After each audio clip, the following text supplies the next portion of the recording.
ಆತ್ಮೀಯರೇ, ಇವತ್ತು ಕಳೆದ 2 ದಿವಸದಿಂದ ನಾವು ಸಾಮಾಜಿಕ ಜಾಲತಾಣಗಳಿರ್ಬೋದು ಹಾಗೂ ಮೀಡಿಯಾ ಒಳಗೆ ನೋಡ್ತಾ ಇರ್ತೀವಿ. ಏನಪ್ಪಾ ಅಂತಂದ್ರೆ ಸನ್ಮಾನ್ಯ ಶ್ರೀ ಹಿಂದಿನ ಉಪಮುಖ್ಯಮಂತ್ರಿಗಳು ನಮ್ಮ ಎಲ್ಲರ ನೆಚ್ಚಿನ ನಾಯಕರಾದಂಥ ಲಕ್ಷ್ಮಣ್ ಸವದಿ ಸಾಹೇಬ್ರ ವಿರುದ್ಧ ಒಂದು ವ್ಯವಸ್ಥಿತವಾದಂಥ ಷಡ್ಯಂತ್ರ ನಡೀತಿದೆ. ಏನಪ್ಪಾ ಅಂದ್ರೆ DCCB ಎಂಪ್ಲಾಯನ್ನ ನಾವು ಅವ್ರ ಬಡದಾರು ಅಧ್ಯಕ್ಷದಿಂದ ಸುದ್ದಿಯನ್ನು ಬಿಂಬಿಸ್ತಾ ಇದ್ದಾರೆ.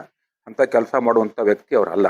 ಯಾಕಪ್ಪ ಅಂತಂದ್ರೆ ಸುಮಾರು 25-30 ವರ್ಷದಿಂದ DCCB ಬ್ಯಾಂಕ್ ನಿರ್ದೇಶಕರಾಗಿ, ಉಪಾಧ್ಯಕ್ಷರಾಗಿ, ಅಧ್ಯಕ್ಷರಾಗಿ ಕೆಲಸ ಮಾಡಿದಂಥವ್ರು ಇವತ್ತು ಅಂಥ ಕೆಲಸವನ್ನು ಮಾಡ್ಲಿಕ್ಕೆ ಸಾಧ್ಯ ಇಲ್ಲ.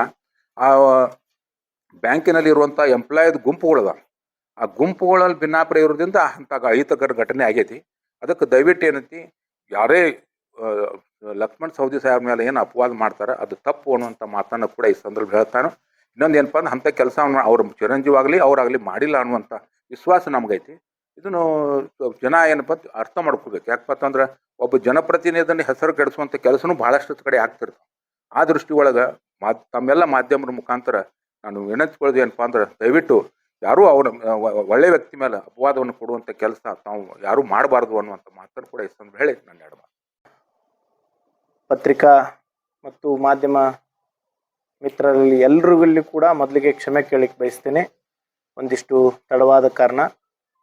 ಇವತ್ತಿನ ದಿನ ತಮ್ಮೆಲ್ಲರನ್ನ ಕರೆದಿರ್ತಕ್ಕಂಥ ಉದ್ದೇಶ, ಕಳೆದ 2 ದಿನಗಳಿಂದ ಕರ್ನಾಟಕ ಘನ ಸರ್ಕಾರದ ಮಾಜಿ ಉಪಮುಖ್ಯಮಂತ್ರಿಗಳಾಗಿರ್ತಕ್ಕಂಥ ನಮ್ಮೆಲ್ಲರ ಅಚ್ಚುಮೆಚ್ಚಿನ ನಾಯಕರಾಗಿರ್ತಕ್ಕಂಥ ಲಕ್ಷ್ಮಣ್ ಸವದಿ ಸಾಹೇಬರ ತೇಜೋವಧೆ ಕಾರ್ಯಕ್ರಮಗಳು ನಡೀತಾ ಇದ್ದಾವೆ.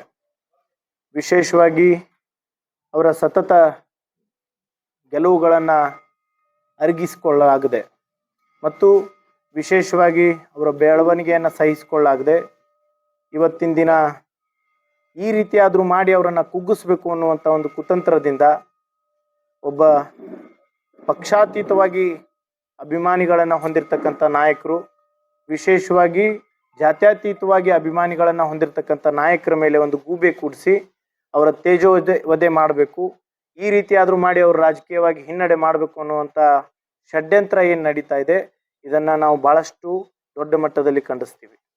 ಮತ್ತು ಇದೇ ರೀತಿಯಾಗಿ ಮುಂದುವರೆದ್ರೆ ನಾವು ಕೂಡ ಪ್ರತಿಭಟನೆಯನ್ನು ಕೂಡ ಹಮ್ಮಿಕೊಳ್ತೀವಿ. ಇವತ್ತಿನ ದಿವಸ ನಾಳೆ ಅಥಣಿಯಲ್ಲಿ ಪ್ರತಿಭಟನೆಯನ್ನು ಹಮ್ಮಿಕೊಂಡಿದ್ದಾರೆ. ಇದೇ ರೀತಿಯಾದಂಥ ಷಡ್ಯಂತ್ರ ಮುಂದುವರೆದ್ರೆ ನಾವು ಕೂಡ ಜಮಖಂಡಿಯಲ್ಲಿ ಪ್ರತಿಭಟನೆಯನ್ನು ಹಮ್ಮಿಕೊಳ್ತೀವಿ ಅಂತಕ್ಕಂಥದ್ದನ್ನು ಕೂಡ ತಮ್ಮ ಮೂಲಕ ತಿಳಿಸ್ಲಿಕ್ಕೆ ಬಯಸ್ತೀವಿ. ಮತ್ತು ರಾಜ್ಯ ಕಂಡ ಅದ್ಭುತ ನಾಯಕ, ಭಾಳಷ್ಟು ಕಷ್ಟಪಟ್ಟು ಬೆಳೆದಿರ್ತಕ್ಕಂಥ ನಾಯಕ, ಹೇಗಾದರೂ ಮಾಡಿ ಅವ್ರನ್ನ ಮುಗಿಸ್ಬೇಕು ಅನ್ನುವಂಥ ಷಡ್ಯಂತ್ರ ನಡೆಯುವುದಿಲ್ಲ. ಯಾಕಂದರೆ ನಮ್ಮಂಥ ಸಾವಿರಾರು ಅಭಿಮಾನಿಗಳು, ಕಾರ್ಯಕರ್ತರು ಅವ್ರ ಬೆನ್ನಿಗೆ ನಾವು ಇದ್ದೀವಿ, ಅವ್ರು ಹೆದರುವಂಥ ಅವಶ್ಯಕತೆ ಇಲ್ಲ ಅಂತಕ್ಕಂಥ ಮಾತನ್ನು ಕೂಡ ಈ ಸಂದರ್ಭದಲ್ಲಿ ತಮ್ಮ ಮೂಲಕ ಎಲ್ರಿಗೂ ಕೂಡ ತಿಳಿಸ್ಲಿಕ್ಕೆ ಬಯಸ್ತೇನೆ. ಮತ್ತು ಷಡ್ಯಂತ್ರ ಇವತ್ತಿನ ದಿವಸ ಏನು ಮಾಡ್ತಿದ್ದೀರಿ ಅವ್ರಿಗೂ ಕೂಡ ಹೇಳಲಿಕ್ಕೆ ಬಯಸ್ತೀನಿ, ಲಕ್ಷ್ಮಣ್ ಸವದಿಯವರು ಕೇವಲ ಅಥಣಿಯ ನಾಯಕರಲ್ಲ, ಅವರು ರಾಜ್ಯದ ನಾಯಕರಿದ್ದಾರೆ. ಬರುವಂಥ ದಿನಮಾನಗಳಲ್ಲಿ ನಿಮ್ಮ ಷಡ್ಯಂತ್ರಕ್ಕೆ ಅವರ ಅಭಿಮಾನಿಗಳಾಗಲಿ ಮತ್ತು ಶ್ರೀಸಾಮಾನ್ಯರಾಗಲಿ ಭಾಳಷ್ಟು ತಕ್ಕನಾದಂಥ ಉತ್ತರ ಕೊಡ್ತಾರೆ ಅಂತಕ್ಕಂಥ ಮಾತನ್ನು ಕೂಡ ತಮ್ಮ ಮೂಲಕ ತಿಳಿಸ್ಲಿಕ್ಕೆ ಬಯಸ್ತೇನೆ. ಮತ್ತು ಆದಷ್ಟು ಬೇಗ ಈ ಸತ್ಯಾಸತ್ಯತೆ ಕೂಡ ತಮ್ಮೆಲ್ರಿಗೂ ಕೂಡ ತಿಳಿಲಿದೆ. ಇದ್ರ ಹಿಂದೆ ಯಾರಿದ್ದಾರೆ, ಯಾವ ರೀತಿಯಾದಂಥ ಷಡ್ಯಂತ್ರ ಮಾಡಿದ್ದಾರೆ ಅಂತಕ್ಕಂಥದ್ದನ್ನು ಕೂಡ ತಿಳಿತದೆ ಅಂತಕ್ಕಂಥದ್ದನ್ನು ಈ ಮೂಲಕ ತಿಳಿಸ್ಲಿಕ್ಕೆ ಬಯಸ್ತೀನಿ. ನಮಸ್ಕಾರ. ವ್ಯಕ್ತಿಯ ಮಾತಿನ ಹಿಂದಿನ ಮರ್ಮಗಳು ಸೌದಿ ಸಾಹೇಬರು ಭಾಳಷ್ಟು ಬಿಡಿಸಿ ಹೇಳ್ಯಾರ. ಇನ್ನು ಮನಿ ದಾಟಿ ಹೊರಗೆ ಹೋಗಿದ್ದಿಲ್ಲ, ಹಾಸ್ಪಿಟಲ್ನ್ಯಾಗ ಬೇರೆ ಬೇರೆ ಲೀಡರ್ಗಳೆಲ್ಲನೂ ಹಾಸ್ಪಿಟಲ್ನಾಗ ಹೋಗಿ ನಿಂತಿದ್ರು. ಇದೊಂದು ಪ್ರೀ ಪ್ಲಾನ್ ಅನ್ನುವಂಥದ್ದನ್ನು ಭಾಳಷ್ಟು ಸಾಕ್ಷಿ ಸಮೇತವಾಗಿ ನಿಮಗೆ ತಿಳಿಸ್ಯಾರ. ಮತ್ತು ಅದರ ಕುರಿತಾಗಿ ಕುಲಂಕುಷವಾಗಿ ಇನ್ನೂ ತನಿಖೆಗಳು ಕೂಡ ನಡೀತಾ ಇದೆ.